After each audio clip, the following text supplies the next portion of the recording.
un matin, on se lève différemment. Sans raison, tout a changé. C'est peut-être un soleil né dans la nuit qui nous offre le choix des couleurs. C'est peut-être une petite voix qui s'invite à notre table et promet de ne jamais nous quitter. Ou encore, un petit air entraînant qui fait dévier notre route par bonheur. Alors, on est prêt à refaire le monde. En fait, c'est pas si compliqué, il suffit d'un éclair qui nous dit « Le changement, c'est pas les autres, c'est moi ».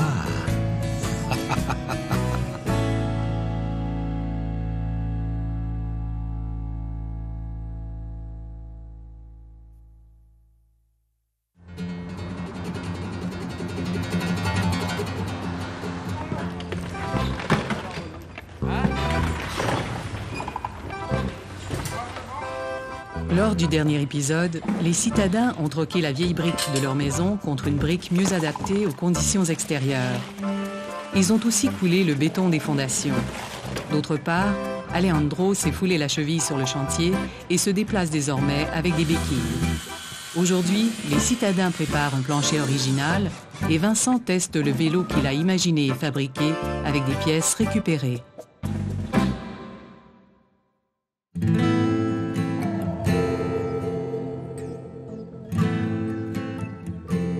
Le temps qui passe, ce n'est pas des aiguilles qui tournent inlassablement sous un couvercle de verre.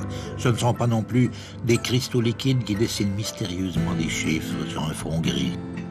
Lorsqu'il tient dans aussi peu d'espace, le temps n'est plus qu'une idée obsédante qui nous détourne de la beauté simple. Et à force de courir pour créer notre bonheur, nous oublions qu'il est déjà là, tout autour. Pour apprécier le temps, levez les yeux au ciel. C'est là qu'il se suspend et devient moins lourd. Voilà ce que j'aurais voulu dire aux citadins ce matin-là.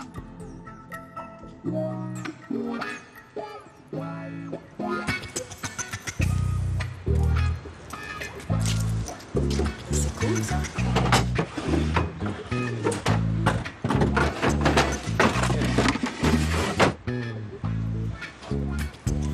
Bon matin. Bon matin, ouais. En ce qui concerne notre structure, on a eu des bonnes nouvelles de notre ami Pierre-Alexandre.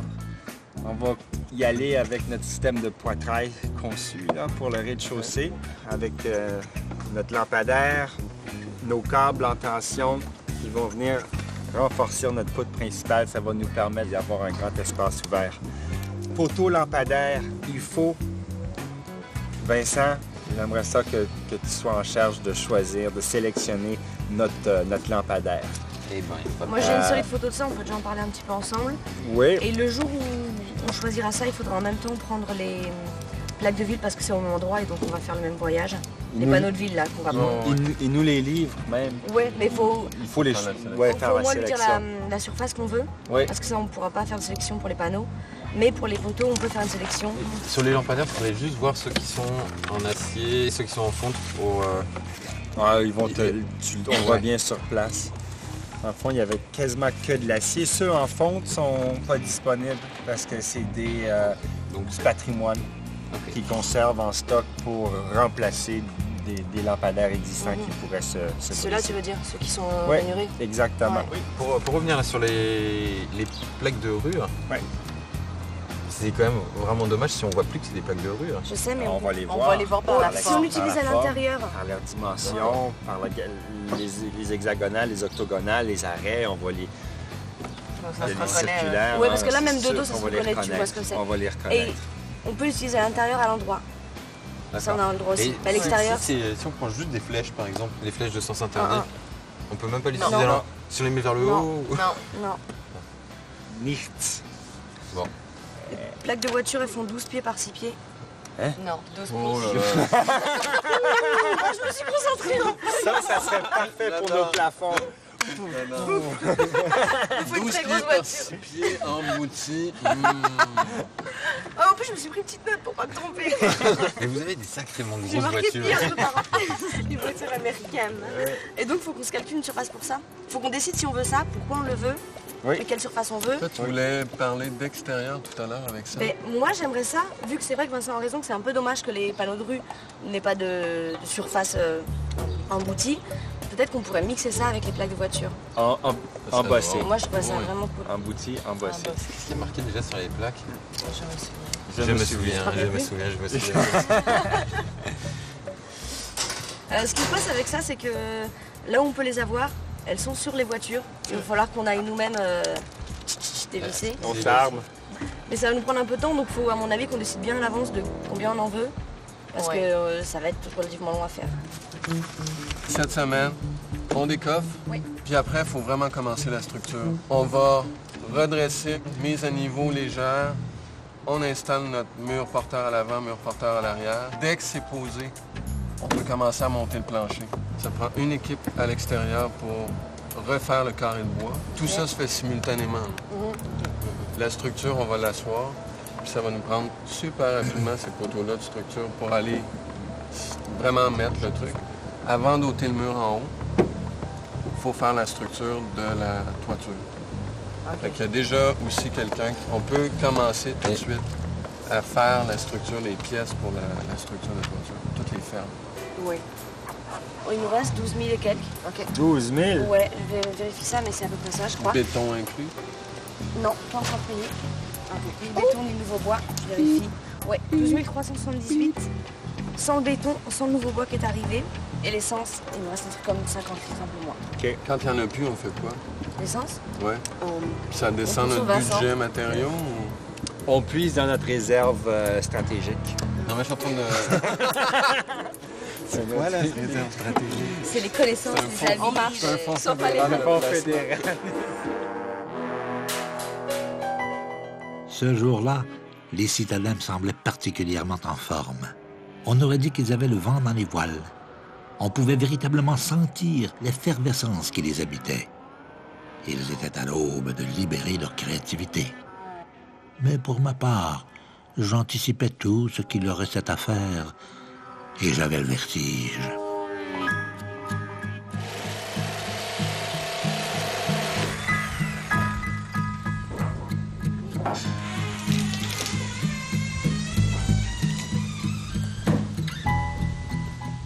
Ben là, on est 3 à décoffrer. Ce qui fait que Nadia, on se met sur dévissage, enlever toute la structure portante. En fin de journée, on va enlever les coffrages extérieur et intérieur. C'est une grosse journée. Une grosse fin de journée. Puis moi, j'ai hâte de voir les empreintes au niveau du béton.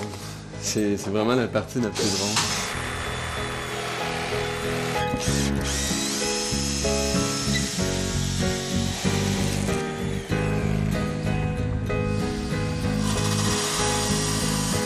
Vincent est à l'atelier d'Ulysse Technique de l'UQAM. Il est en train de vraiment monter les pièces acier pour qu'on puisse passer à la structure au plus vite possible. La quête des poteaux, tout ça aussi doit se faire. Puis on a perdu Alexandro. On l'a chipé à l'hôpital aujourd'hui.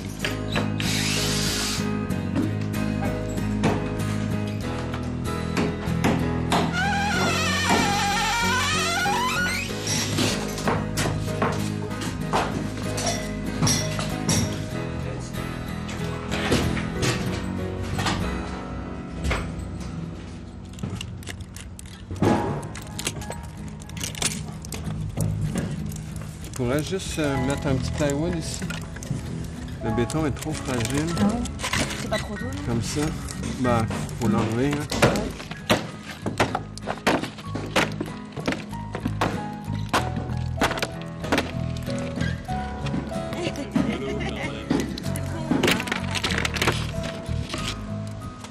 On va se faire une grosse journée de décoffrage, puis après ça, ben, on va vraiment commencer à faire la charpente. Mais c'est le cadeau, hein. On l'a coulé, on l'a... Fait que c'est parfait.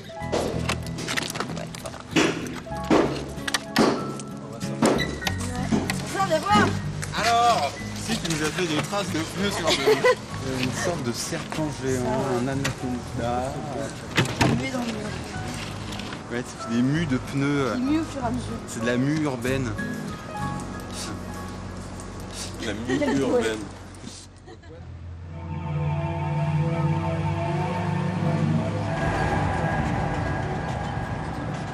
Arrondissement La Salle. Mercredi, jour de collecte des ordures ménagères. Mai participe à une cueillette de métal.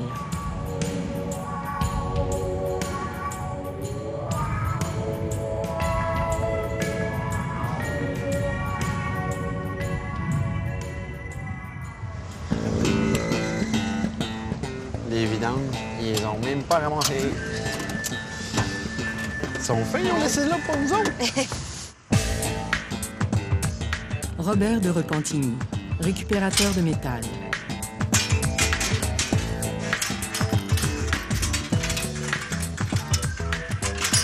Ça en prend beaucoup pour faire une tonne. Ouais.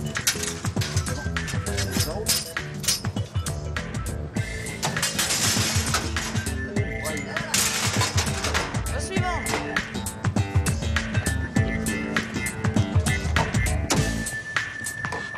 Comment tu te définis, quoi? Moi, c'est comme un scrapper, là, un Scrapper. récupérateur de rebut Ok. métallique. Ok. Scrapper, j'aime ça. Et puis comment t'en es venu à faire ça? C'était quoi le point de départ, quoi? C'est une histoire de famille. Ah, c'est ça. T'es né Ouais. là-dedans. Ma famille, on fait ça tout le temps. Mon frère fait de la scrap, mon père fait de la scrap. Puis probablement que mon petit garçon, Il va faire ça. ouais, mon plus vieux, là, en tout cas, il aime bien ça. Quel âge il a? 10 ans. Ok. Puis il vient avec toi? Il vient dans le camion et... Oui! Ah ouais? Ah ouais, ça l'impressionne beaucoup. Ouais, c'est chouette. Ça, c'est bon, là? Ouais! Ah ouais? Métal. Métal, un Puis que petit ça marche moteur. ou que ça marche pas, c'est bon pour toi? Oui! Eh. Puis ça, ça c'est de l'acier, ça? Ouais, Baselier en acier. ouais. Ça, c'est une bonne pièce? Ben, c'est une pièce qui vaut pas plus cher pour moi dans la scrap, mais si je prends les deux morceaux, là, Vas-y. ça doit peser quoi, un 20 livres? Ouais. Fait que, tu sais, si on calcule pour en faire une tonne, ça en prend plusieurs. Et comment c'est perçu ce que tu fais par ton entourage? Genre tes enfants, tes voisins, les gens qui vivent autour de toi? Mes voisins me voient comme un bon gars, un scrapper. Ils m'encouragent. Peut-être dans l'époque de mon père, Ah ouais? c'était vu comme du monde qui était sale, qui était, tu sais, des ramasseurs de vidange.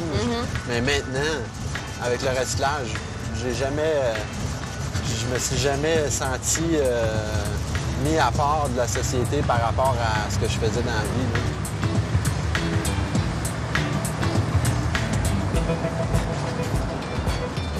Des chaises. Ouais. Des bouts de chaises. Ouais. Est-ce que tu démontes ça ou toi, tu les amènes en entier? Moi, je les amène comme ça. C'est sûr qu'il y a du plastique, puis Ouais. normalement, c'est pas récupérable, mais ils vont faire eux autres mêmes le démontage de ça. Mais ça veut dire que quand ils pèsent le truc, ils te le pèsent avec le plastique ou est-ce qu'ils vont le démonter avant puis ils te le... Oui, parce que ça fait partie de la game. Là, tu sais, je peux pas commencer Ouais. à tout démonter ce Ok. qui est en plastique. Mais sinon, le restant... Quand tu t'arrêtes comme ça, là, et puis qu'il y a les gens qui sont devant chez eux ou ils sont dehors ou quoi, est-ce que ça pose un problème que tu ramasses les trucs dans leur vidange? Est-ce qu'ils sont contents? Oui, la plupart des gens sont contents de voir que ça s'en va pas Ouais, c'est dans ça. les rebuts. Bonne cueillette! Et les gens, ils changent tout ça pour l'aluminium. Parce que l'aluminium, c'est moins d'entretien.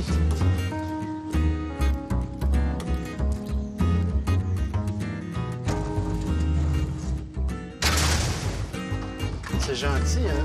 Merci. Si tout le monde serait comme vous, là. Ça serait bien plus simple. Ouais. Ah ouais. L'industrie canadienne de l'acier présente des ventes annuelles de 11 milliards de dollars et une production qui augmente de 14 % tous les ans. La consommation domestique de l'acier connaît quant à elle une progression de 8 % par année.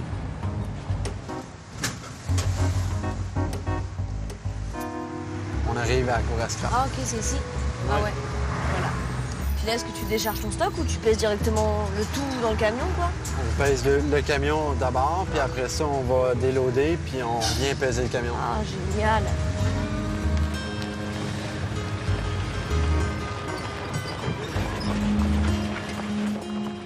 Non, mais pour moi, là, c'est le plus beau métier au monde. Je suis fier de contribuer à la dépollution de ma planète.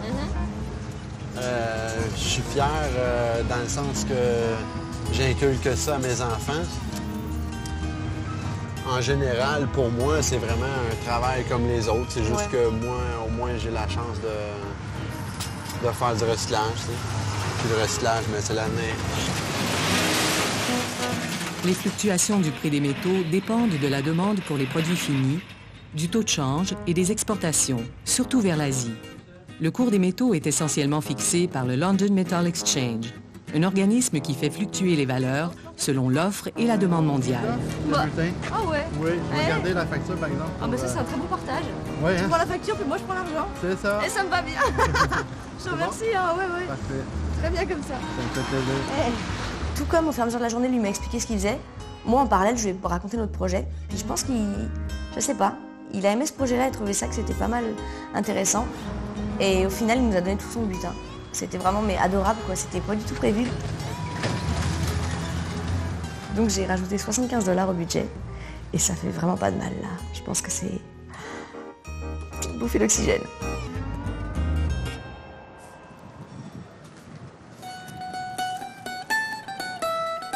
C'est pas mal ce qu'il y a là, non? Carrément super belle. Les grandes poutres métalliques. Ouais. Super belle. Elles ont l'air vraiment grandes. Hein. Regarde derrière les gaines là-bas, là, c'est pas un peu du bois, non? Ce serait bien d'aller voir parce qu'il y a peut-être ce qu'il nous faut pour nos poutres. Il y a du bois en tout cas. C'est un stylo? Non, mais je me mets une marque là, venez jusqu'ici. Ça faisait une semaine qu'on cherchait les poutres pour pouvoir tenir notre plancher au rez-de-chaussée. Et on a trouvé ça dans la cour d'un entrepreneur donc, qui fait de la démolition aussi. Donc là, c'était les poutres qu'il avait récupérées. Eh bien, ça serait idéal, ça. On avait un petit chemin à faire là qui n'était pas énorme, mais on ne pouvait pas le faire à la main, on ne pouvait pas le faire. Il fallait qu'on transporte nos poutres. Hey, bonjour. On cherche un moyen de transport pour des poutres. Donc on était contents de les avoir trouvés, mais ce jour-là, on n'avait pas nos vélos, donc on était un peu embêtés. Et sur le chemin du retour, là, qu'est-ce qu'on voit? Un autobus scolaire.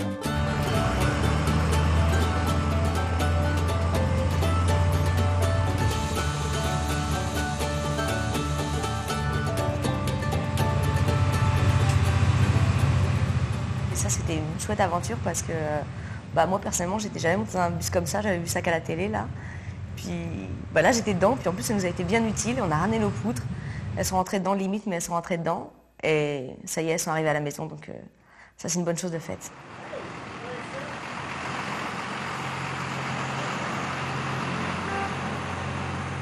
Après quelques semaines, là, on a commencé à faire pas mal de repérages, à commencer un peu nos cueillettes. Puis on se rend compte que c'est pas si facile que ça, qu'il y a énormément de démolition, énormément de déconstruction. Mais que récupérer ces matériaux-là, c'est pas prévu, c'est pas quelque chose qui est habituel. Les voilà! J'imagine que les gens veulent vendre leurs matériaux, puis ils veulent vendre leurs matériaux neufs. Et en même temps, c'est plus simple pour tout le monde parce que les choses sont standards, parce qu'on sait ce qu'on va trouver, on sait ce qu'on va acheter. Donc il n'y a pas tous ces efforts qui sont faits pour réutiliser ce qui sort de la démolition.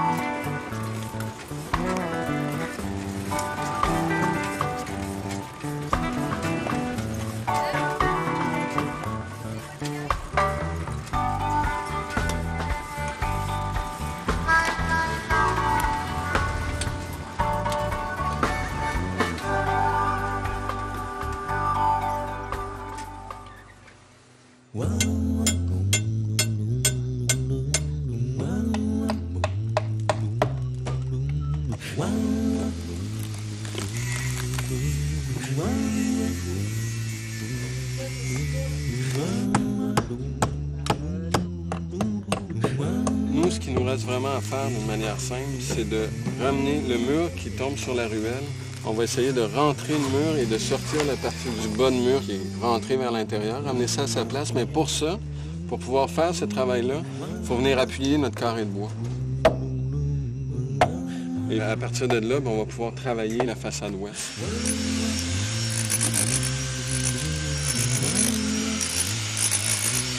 Il faut vraiment qu'il suive celui-là ici.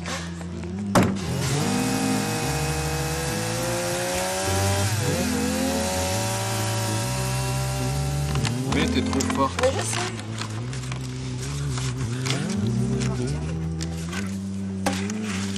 Oh là là là là là là, c'est beau.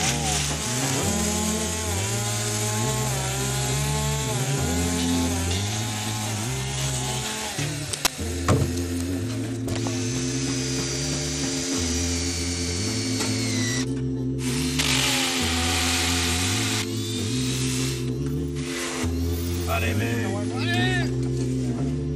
Ce matin, on a fini de décoffrer. On a vu nos traces de pneus qui sont apparues. Là, ça y est, c'est là. Et avant de continuer, on voit que notre maison, elle est un peu en train de pencher comme ça. Donc on veut juste s'assurer que ça va être réglé. On est en train d'installer des vérins pour la tenir, pour la repousser, pour qu'elle revienne vraiment bien à la verticale avant de faire quoi que ce soit d'autre. Comme ça, mais on peut le relever. Ah oui, là. Un sous-noir de 1901. Ouais, il n'y a pas de doute. À l'époque, ils prenaient des sous comme ça, puis ils les déposaient sous les piliers des ouvrages de menuiserie, l'escalier, vraiment le garde-corps, la rampe, sous le pilier droit quand tu regardes l'escalier. Ouais. Souvent, il y en a là. Quand on démolit, c'est là qu'il faut aller chercher. C'est là que les richesses sont. C'est pas une erreur si on l'a trouvé. Non, c'est vraiment une tradition d'installer des pièces comme ça à l'époque. Et souvent aussi, c'est rare, là on l'a trouvé entre le carré de bois. Ouais. Mais c'est au niveau de la ligne de plancher. Okay. Tu as la poutre qui est encastrée au niveau du carré de bois. Tu as le plancher, ils mettaient les sous là.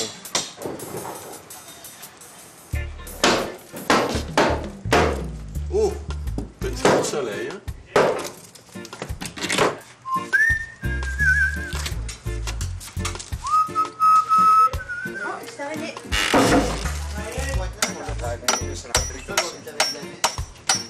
Mais on va finir ça, puis on va aller prendre nos niveaux. OK.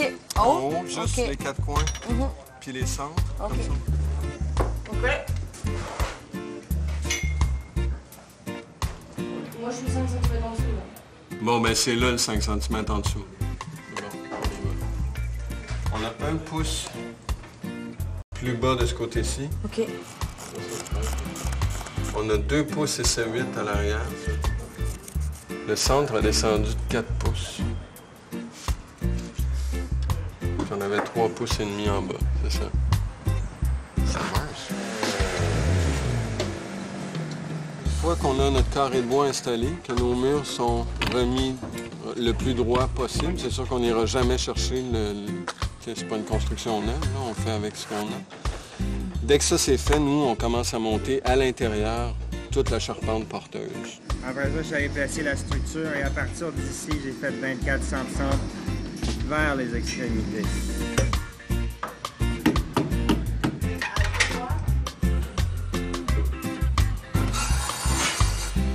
Ce qu'on est en train de faire, on a tendu une corde de la solive sur le coin extérieur jusqu'à la solive ici.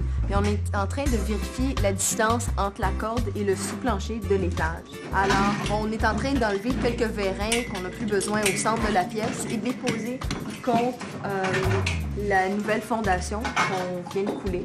Et puis, ça va nous permettre de jouer avec les hauteurs et les distances pour aller chercher une hauteur uniforme tout le long.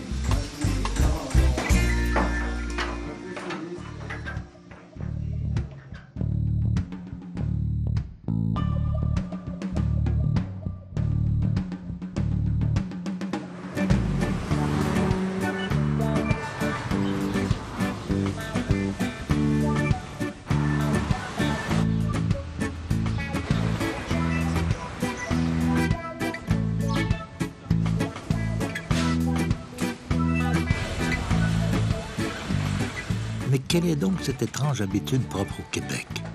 Le 1er juillet, jour de la Confédération canadienne, les Québécois changent d'adresse. Cette journée-là, les déménageurs et ceux qui louent des camions font des affaires d'or. Et ainsi, en 24 heures, des centaines de milliers de logements changent de main. Mais dans cette course vers un nouveau départ, de nombreux objets sont abandonnés sur les trottoirs. Ils ne cadrent pas avec les plans d'avenir. Pourtant, ils n'ont pas tous fait leur temps. Mais que voulez-vous? L'être humain se lasse et le désir d'acheter est un puissant aphrodisiaque.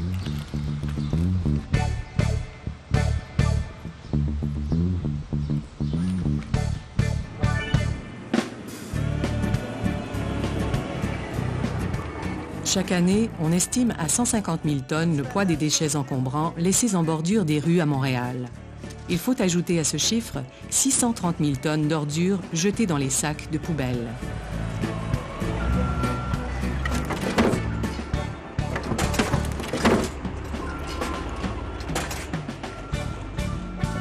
Le 1er juillet, il commence à mi-juin, puis il se termine à mi-août. Puis je pense que quand les gens y arrivent dans leur nouvel appartement, on jette puis on recommence. Fait que on en a jusqu'à mi-août. On a une compagne de travail qui vient d'Haïti, fait que quand on voit des choses qui sont bonnes... sont bonnes, puis sont belles, sont propres encore. C'est ça, qui peuvent servir, bien, on appelle Marie, elle vient les chercher, puis... Quand elle a des sous, ben, elle loue des trucs, puis elle les envoie en Haïti. Céline Paquette et Evelyne Dubois, service des travaux publics de la Ville de Montréal. On trouve souvent des affaires qui pourraient être recyclables encore, des tonnes de vêtements, du bois qui pourrait être utilisé pour du chauffage, des meubles abordables pour des gens qui n'ont pas. Là. On a trouvé un petit bureau, là, ça date du début du siècle. Ah, oui. Ça vaut beaucoup de sous. Des belles poignées d'époque. Oui, c'est ça. C'est à vous. La peinture, on la prend pas parce que c'est toxique.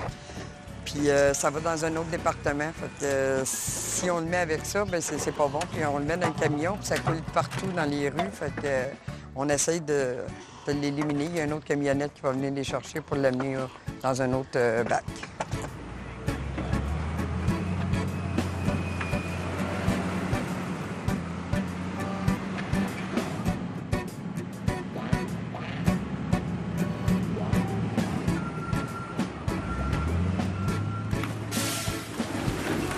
À Montréal, durant la période des déménagements, les écocentres qui récupèrent des matières recyclables enregistrent une augmentation de 30% des matières résiduelles qui leur sont acheminées.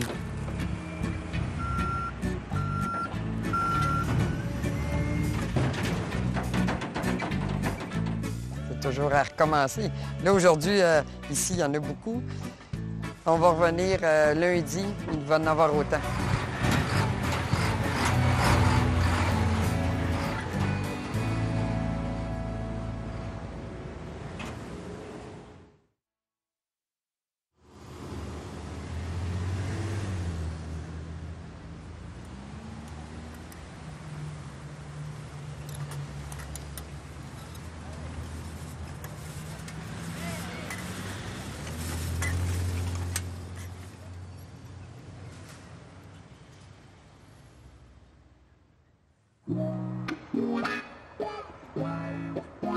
Charpente AFC, rive sud de Montréal. Vincent et Nadia partent à la recherche d'éléments de structure. Et ça peut être idéal là, pour nos piliers. Pour la terrasse, ça peut servir? C'est la terrasse pour tenir... Ouais, peut-être pour tenir le deuxième niveau de terrasse. Oui. Les métaux se divisent en deux grandes familles, les ferreux et les non ferreux. L'acier et la fonte comptent pour la majorité de la production des métaux ferreux. Du côté des métaux non ferreux, on retrouve entre autres l'aluminium, le plomb, le cuivre, le nickel et le zinc. C'est en quoi, ça? Ouais, un aimant, mais... Ouais, les autres étaient en alu. Là, ça a l'air... C'est rouillé, en tout cas. C'est pas de l'alu. Donc, ça pourrait bien être de l'acier. Alors... Ah, il est un peu...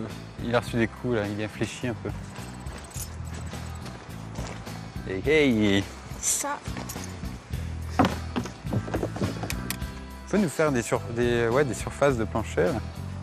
Ah, des sous-planchers? Ouais, faut mieux que ça se voit pas, ouais, c'est vrai. Il a un peu pris la flotte, mais il y en a en quantité. Excellent. la poulie qu'on cherchait pour le poitrail. Pour ces portes-là, Sur l'extrémité 28, de la ça poulie. fait 56. Fois 2, 56 $. Allez. Laissez pas parler votre cœur, ben. Les voilà. Ah, ouais.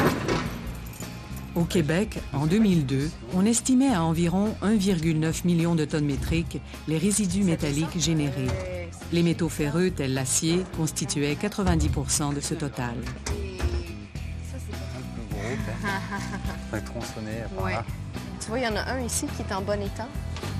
Tu m'as parlé de quelques structures, là, puis des baignoires, là, des bacs, des récipients là, en acier. Puis si tu prends ça, puis quelques pièces là, de structure, là, on pourrait peut-être s'entendre là, pour ton 2 $. Là, C'est ce que je voulais bien entendre. Il n'y a pas de problème. Alors, Je vous remercie merci beaucoup. bien. Merci déjà pour ces Merci. premiers prix. C'est bien. Puis on vient vous voir bientôt. C'est bien, merci.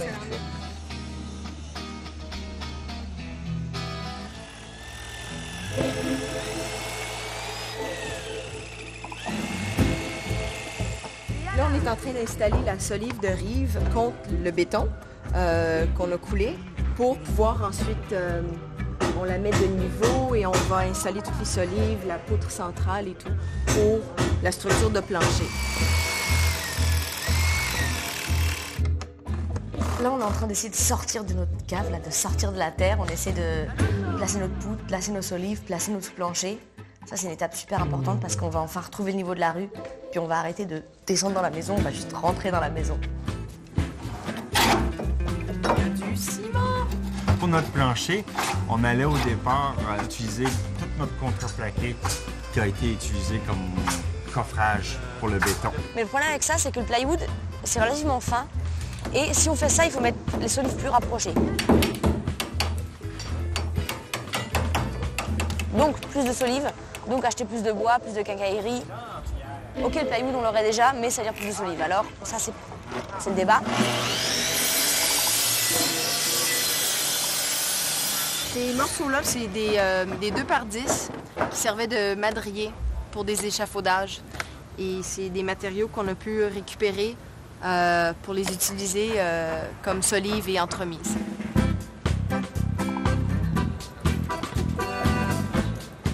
Et en fin de compte, on est tombé sur un lot de portes.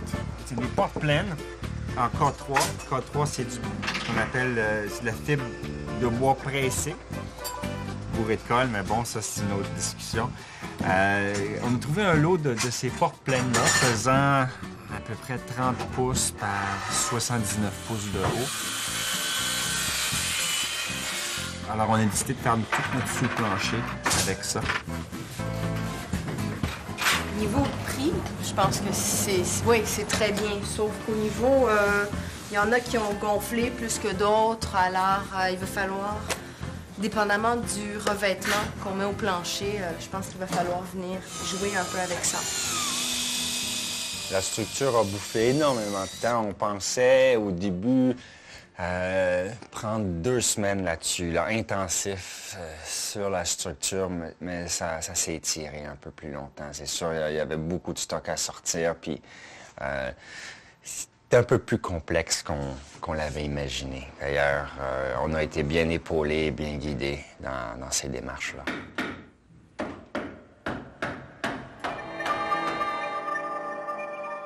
Bien souvent, les évidences nous rassurent. Elles sont la preuve que nous avons de l'ascendant sur le monde qui nous entoure. À l'opposé, l'inconnu nous fait peur. Or, c'est dans cette dimension que tout ce qui n'a pas déjà été fait est encore possible. Que toutes les vérités que nous refusons existent. Là, le métal est chaud, la rouille est séduisante et la matière inerte est remplie de vie.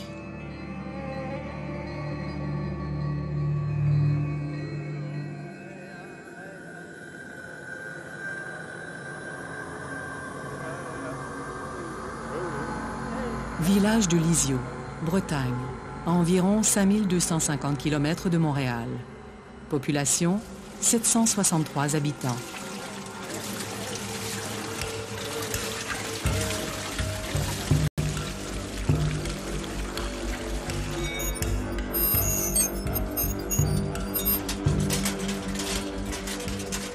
mouvement, pour moi, c'est la vie, comme la vie. C'est du mouvement sans arrêt, sans arrêt, sans arrêt. Et si je mets du mouvement dans mes sculptures, c'est comme je le mets dans ma vie, quoi. C'est cette recherche d'équilibre dans le mouvement. Rechercher l'harmonie dans le mouvement. Mettre du beau dans le mouvement. Et autant le plus beau mouvement, c'est l'être humain qui bouge ses doigts, qui regarde, tout ça, c'est extraordinaire. Alors j'ai envie de le mettre aussi dans mon travail. Robert Coudray, poète ferrailleur.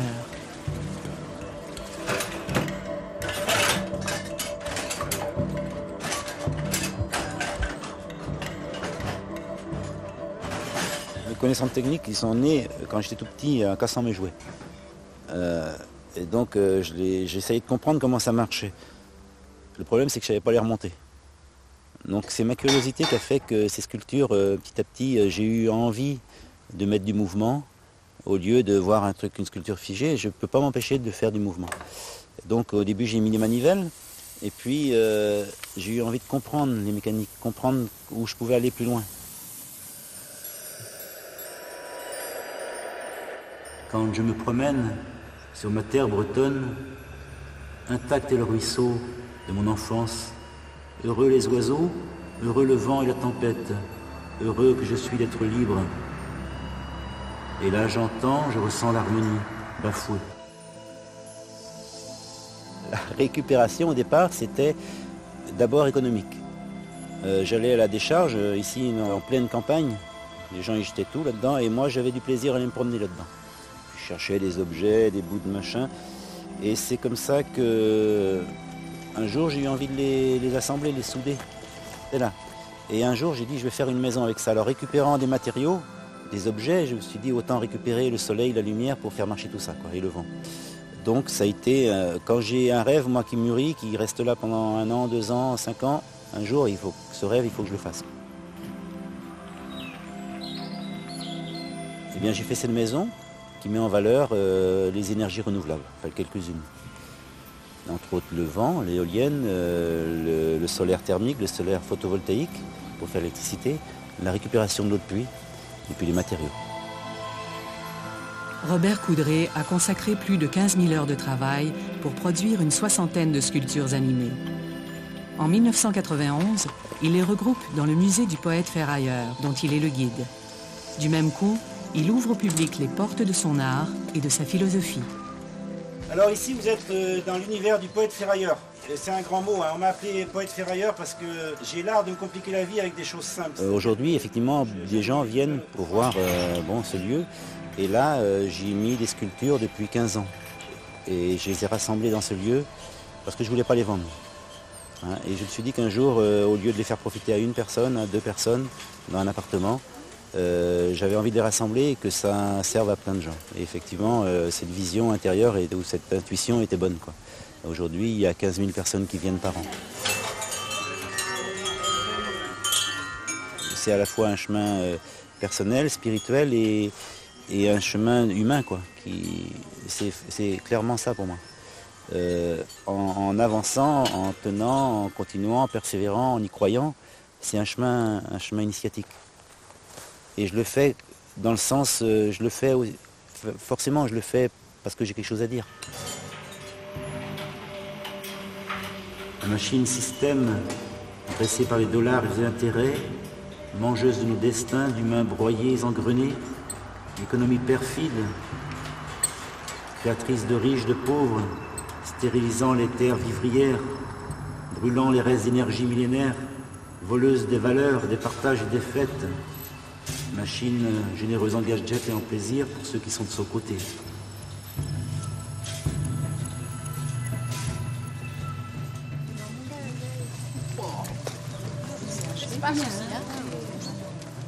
Regardez ce qui se passe avec le soleil.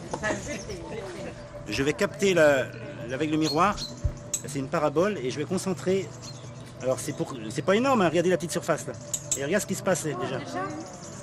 Vous voyez la puissance du soleil? Ouais. Ça peut prendre feu. Voilà. C'est pour montrer que naturellement, il y a des tas de choses.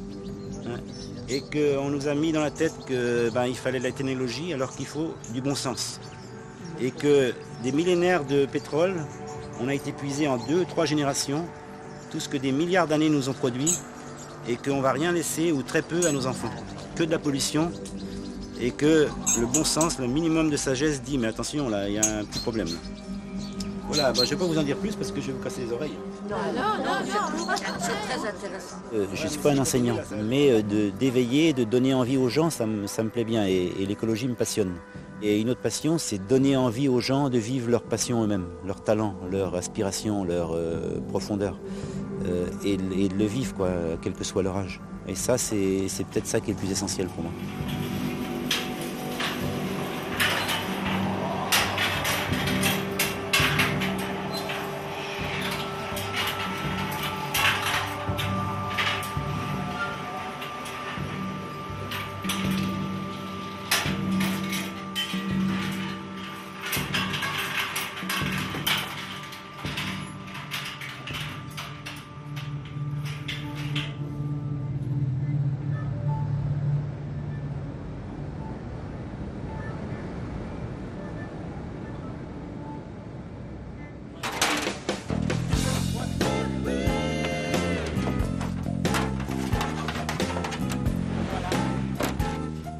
On vient de recevoir de la Ville de Montréal un lot de panneaux de signalisation. Il faut calculer la superficie qu'on a reçue, mais c'est hyper sympathique.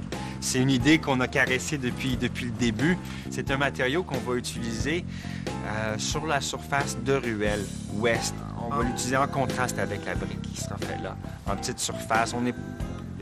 Ça reste à finaliser, mais on va l'utiliser en petite surface pour mettre la brique en valeur. Là, c'est dommage parce qu'on a une entente avec la Ville que si les panneaux doivent être sur la voie publique, elle ne peut pas être apparente. Faut pas porter à confusion. Nadia, keep this one. A gift for you. Oh, super! Tu vas pouvoir mettre ça dans ta chambre. C'est moi!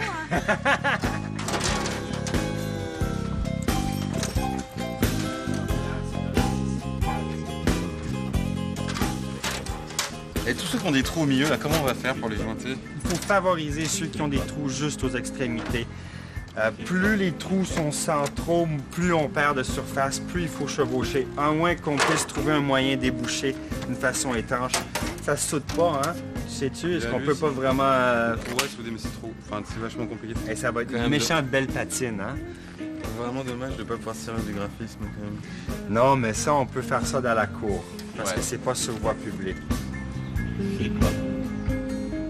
Je suis vraiment content de cette livraison-là parce que ça répond parfaitement aux critères et aux contraintes établies du défi. On a réussi à détourner des panneaux qui seraient, dans un premier temps, refondus, renvoyés pour être refondus et réutilisés ailleurs. Alors, on a sauvé énormément d'étapes en leur donnant une deuxième vie. Tout à fait différente.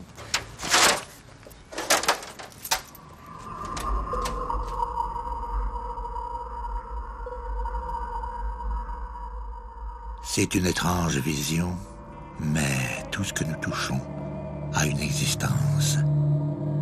Nous nous sommes même donné le droit de vie et de mort sur ces objets. Cependant, avant même d'exercer ce droit, un pouvoir encore plus grand nous appartient, à un autre niveau.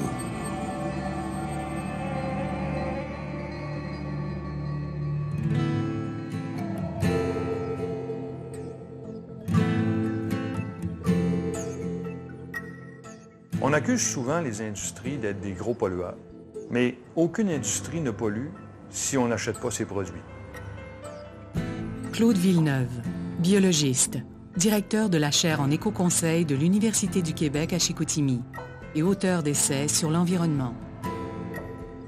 Le consommateur oublie que la société industrielle est au service de ses besoins et non pas que lui est au service du fonctionnement de la société industrielle. C'est une perversion de la représentation. On dit qu'il faut que les gens dépensent pour faire rouler l'économie. Non, l'économie est une façon de servir les besoins des gens. Si on le regarde dans ce sens-là, le consommateur devient réellement le vrai roi. Hein? On a toujours dit le client est roi. C'est cette maxime qui s'applique. Et si le client est roi, ça veut dire que chaque fois qu'il fait un choix, il commande toute la chaîne de production. Si son choix tient compte de la lutte au changement climatique, il va encourager les entreprises ou les produits qui résultent des entreprises qui ont le meilleur comportement. Si il ne tient pas compte de ça dans sa consommation, il va, au contraire, encourager les entreprises qui polluent le plus. Alors, il faut apprendre à voir dans un produit ou dans un service tout le cycle de vie qui l'a amené dans notre vie, autant avant qu'après.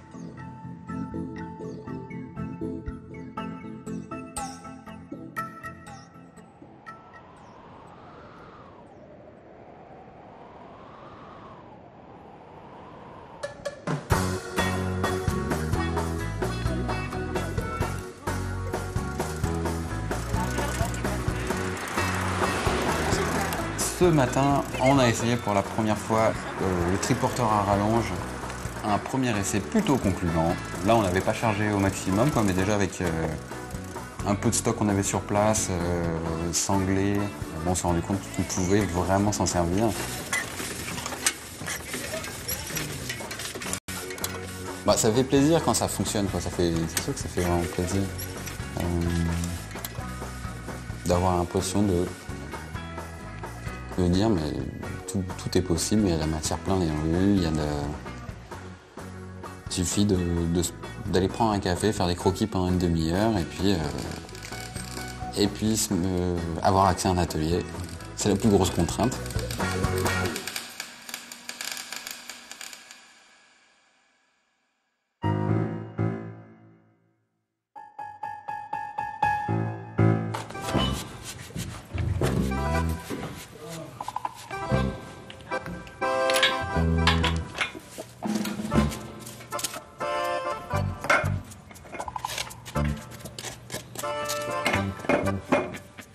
On est en train de faire une masse thermique au niveau du sous-sol, juste au-dessus des trappes qui sont planifiées pour la cuisine, trappes de plexi, verre réutilisés. En fait, c'est une dalle de pierre cimentée sur laquelle on a déposé des vieux calorifères, de sorte à avoir un espace dessous qui est réservé à des petits calorifères qui vont chauffer cette surface de métal-là qui, elle, va diffuser la chaleur à la pierre au-dessus.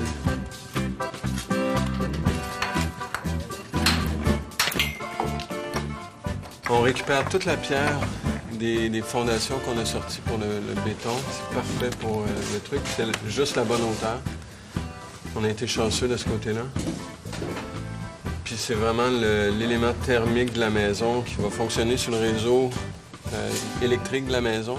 Mais en même temps, on récupère au niveau des plafonds de l'étage la chaleur dans des gaines, puis on ramène les gaines aussi à l'intérieur de cette matière. Là, c'est plus joli. Oui, je suis d'accord avec ça.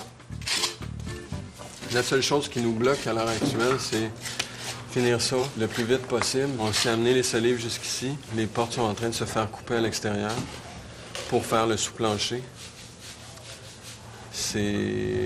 Faut y aller rapido.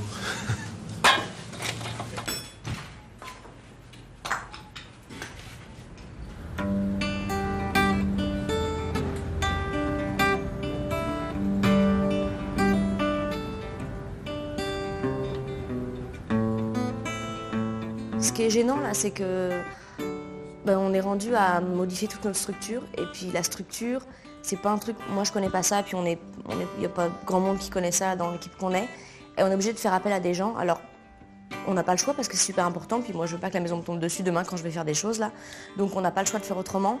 Mais je suis un peu déçue parce que j'avais cette idée qu'on aurait tout en main et puis ça allait être nous qui allons presque tout faire là, puis on est obligé de déléguer des choses parce qu'on sait pas le faire, et ça c'est un peu difficile de lâcher des morceaux.